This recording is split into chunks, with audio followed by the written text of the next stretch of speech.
Hey guys, I just wanted to go over a quick video. As some of you have seen, I've got my new Chaos Slash back there, and I just barely got it just the other day, and I'm going through making sure that it's set up the way that I like it. And there are some things when you get it from the dealership that are really good to check over and to make sure are adjusted, or also to just check after you've gone on a ride or two or put a few miles on it to make sure that it's still within adjustment and hasn't came loose. So I'm going to show you some of those tips and tricks of different things that you can do to make it so it's set up for your a little bit for your riding style, and then just some things so that if you don't have the tools that some of the professionals use, you can set it up yourself. So let's go ahead and turn around and let's get started on some of these tips and tricks.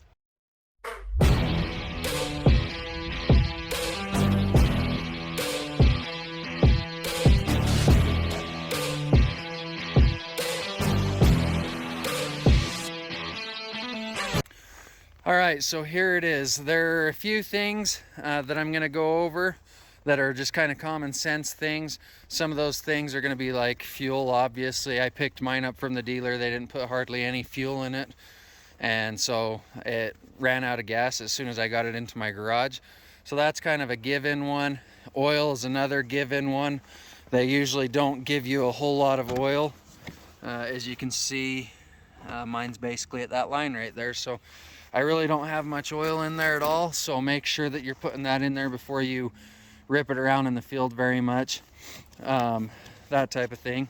But so another thing that you're gonna wanna check is most of them don't always have the shocks adjusted. As you can see, I'm basically as soft as I can go with these springs. Just kind of a good area, I guess, for overall riding is just to put it kind of more in the middle on these springs. I do the same thing with like Zebro's dual rate springs. I really like those. They make this shock perform way better, and I'll just stick them in the middle and then you can adjust from here. If you want to get into the shocks a little bit more, Polaris has a pretty good write-up on their website on how to adjust these Walker Evans, as well as there's some people on YouTube, so I'm not going to really get into that. But that's something that you're going to want to check. Otherwise, if you don't do that, then your springs are going to start rubbing into your threads because of the vibration, where they're not don't have much preload on them. So keep that in mind. Another thing is, you can see a lot of people will just take and run the sled as soon as they get it. They won't really adjust anything on it, and if your dealer hasn't done it, then you're going to be lacking a lot of performance. So this particular machine, all I've done is I pulled it into my truck bed and pulled it out of my truck bed, and now I have it here. So I can tell that it's got a lot of I guess not necessarily lag on the throttle, but it's not very responsive when I hit the throttle, and a lot of that is because of my belt deflection here. So I have a lot of play in my belt right there, as you can see, and that's because this secondary, the belt is not set in it where it's supposed to. It's too far in, which is giving me extra play in my belt right here. And so it's pretty simple to adjust. You use this tool right here that they provide, and you're gonna take and thread it into here. It'll start spreading these faces apart, and then you're gonna take and get you a 3/8 wrench, and then I believe it's an 1/8 inch Allen, and you're gonna take and you'll loosen this Allen out. You'll crack this nut free, loosen this Allen out a little bit, and in theory, or not in theory, but a good rule of thumb is you kind of want your belt to be sticking above about the thickness of those ribs, maybe just a touch more than that. But if you have this sled up off the ground like I do right here, when it's running and you have it adjusted correctly, then that track is going to want to just slowly, ever so slowly, turn over, and you'll be able to put your foot on the back end of it right there while it's just sitting here idling and it's trying to turn. Put your foot on it, and if you can stop the track, then that's about where you want it without this belt squealing. If your belt is squealing at all, then you need to take and adjust this so that you need to tighten this Allen in a little bit so that this is further down in like what it is here, because if it's squealing, the belt is too tight, and it's just going to be, if it's too tight, it's going to burn the belt. If it's just squealing just the tiniest bit, it's just going to be annoying. And so just take and tighten that Allen in a little bit.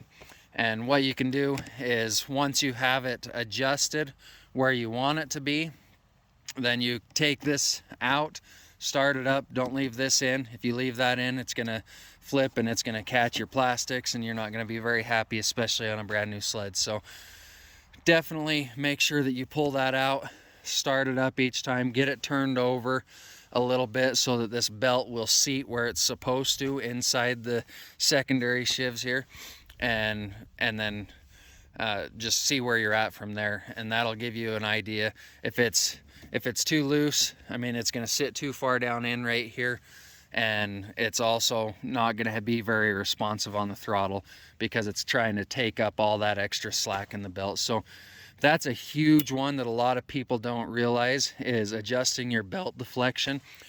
And if your dealer hasn't done it for you, then that's something that you definitely need to look at and just see where it's riding. If it looks like they've done it, then they really might have, or you can ask your dealer if they did it, but otherwise check the belt deflection for sure. So another little tip that I found just in searching the internet is this little tool right here. Just be careful when you take your panels off up on the mountain. This tool has a tendency to flip down once you take your panel off, and it comes out extremely easy. And so there are a few different things that guys have done. Some of them will notch right here a little bit so that this can go up and then kind of lock in just a little bit. You don't want it to go too far because there's that possibility as this clutch moves in and out of it catching. Not real likely because it is, as you can see, kind of right on that front side, but keep that in mind. Some people I've seen doing electric tape on the threads so that when you push it in there, it pinches it in there a little bit tighter. So you can decide and do whatever you want for yourself. Also, it's a good idea to check the alignment of the secondary clutch. I don't have the tools for that. I usually just kind of do that off eyeball, but it is better to have an aligning tool, or take it to your dealer, have them make sure that it's aligned for you. You put some shims in the back and shims underneath this washer here to space it where you want it and have the amount of play that you want there. So that's another really good, I guess, tip or thing to look at so that you can make sure that you're getting all the performance you can, because these motors have so much, they're just such high performance motors that if all of this stuff isn't getting the power to the ground effectively, then you're really losing out there. And we all want to have that performance, so keep that in mind. Another really important thing to check, or good thing to check, is going to be your track tension. So I have my track right here. This is going to be a little bit of a tip for you. I've just got this little stand right here, and that I just built myself just to get it up off the ground. I don't really run it on here just because it's pretty close and stuff. But so there's a few things with your track tension that you want to look at. One of those things that you want to look at is, a good rule of thumb on this is, you push down with your finger, your pointer finger, just like that.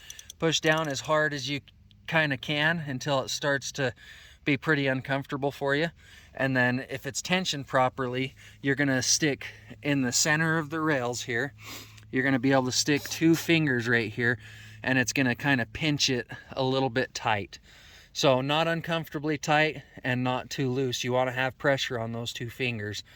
And if right now I can just push it down like that, and you can tell that my track is too loose right there.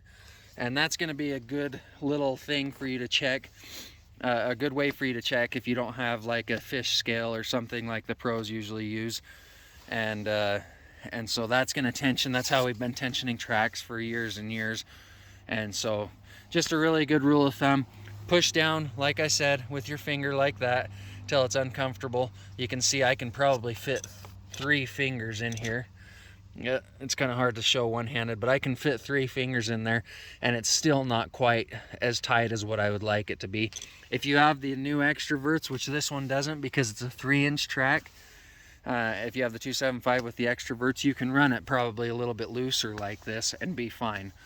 So just something to keep in mind. That'll keep you from ratcheting your drivers. Your track slipping is what that is. But something to look at while you're tensioning is when your track is up tight, you can see that gap in the window right there.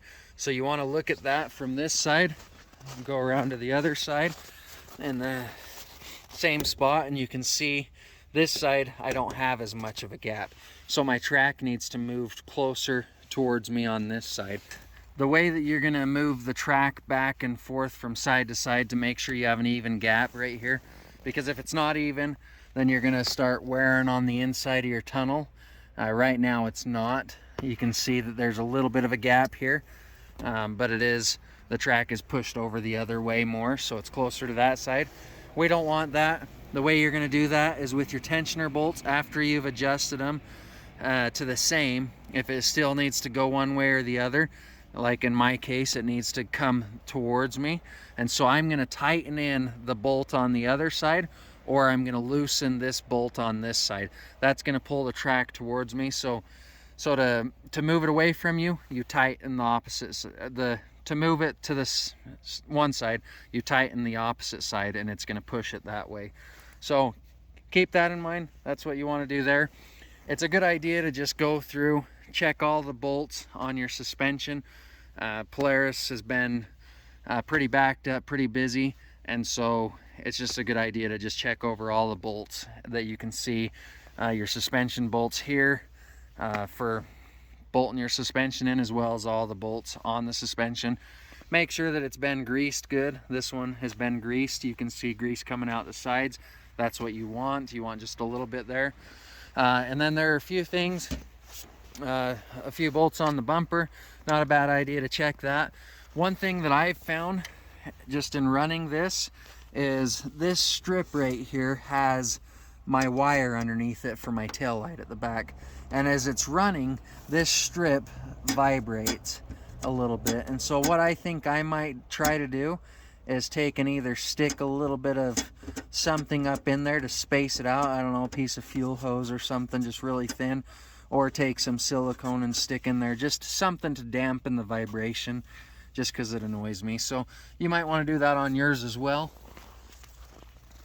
But let's come up to the front here real quick. Got this other side panel. Just make sure your coolant's topped off. Mine's actually a little bit over full on cold, so check that. Check all of your steering components. Make sure that your brake, your quick drive belts, your brakes are tight, that type of thing. And then another thing is, a lot of times skis aren't aligned very good.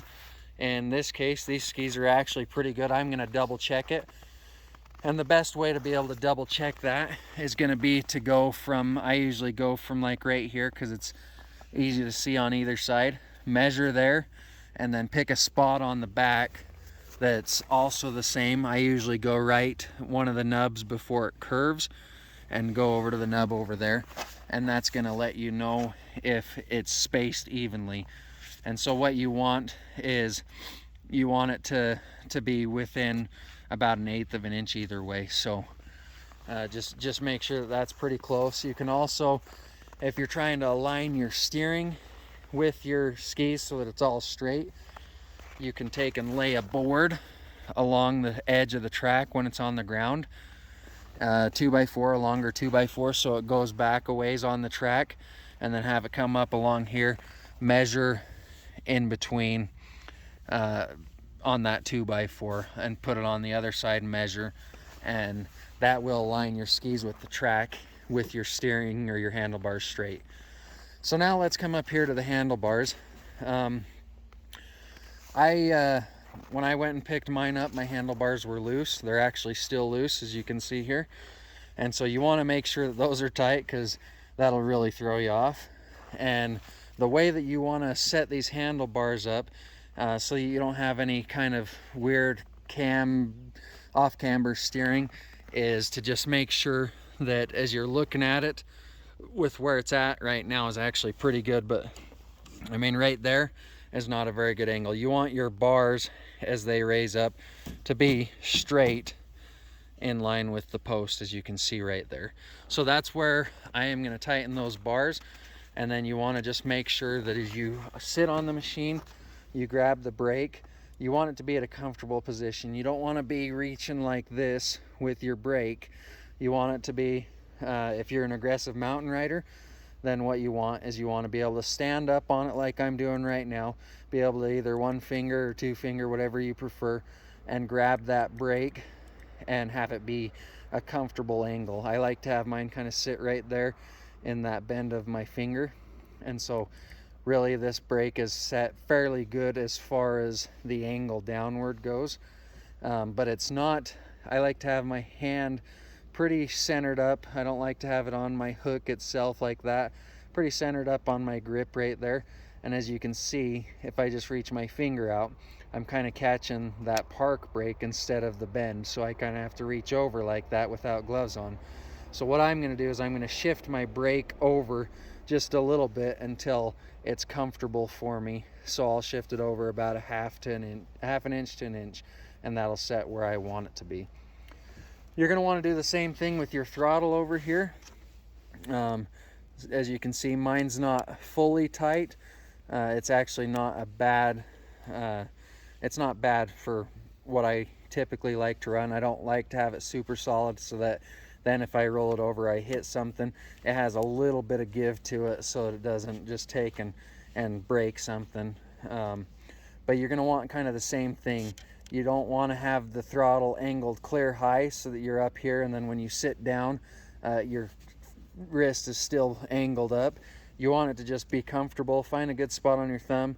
Mine's kind of right at that bend again on here where I like to set it against this edge of the throttle, and just set it there, and you'll be good to go. Just go ahead and adjust. You have a little Allen on this underside right here. You'll adjust it, don't over tighten it because it'll cause the throttle to stick, and with it this loose, you're going to have less chance of the throttle sticking from ice buildup in here as well. So keep that in mind. The kill switch is another thing that you could change if you wanted to. I'll probably just slide mine down so it's closer to this bend, or to this clamp right here, and then I'll probably just throw a race rubber on it, because with the new gauge and everything, you have to make sure that your key is off, otherwise you'll drain your little battery on there.